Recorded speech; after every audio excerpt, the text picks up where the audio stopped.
Hey everyone, today I want to talk about something close to many hearts: rebuilding trust after addiction. Whether it's you or a loved one, the journey can be tough, but it's possible. First, acknowledge the past. It's important to own up to previous mistakes. Be honest and transparent about your struggles. This sets the foundation for trust. Next, communicate openly. Trust thrives on clear, consistent communication.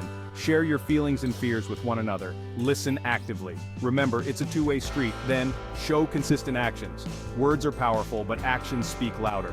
Keep your promises, be reliable, and demonstrate your commitment to change. Small, consistent steps can make a huge difference.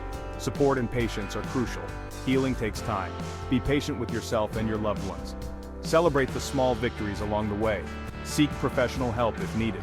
Therapists and support groups can offer guidance and tools for rebuilding relationships.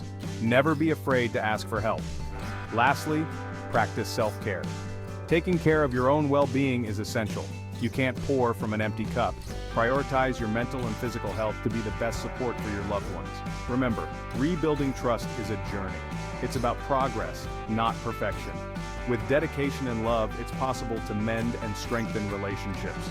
Thanks for watching. For more tips and support, visit Sober Life. Stay strong, stay hopeful. You've got this. End.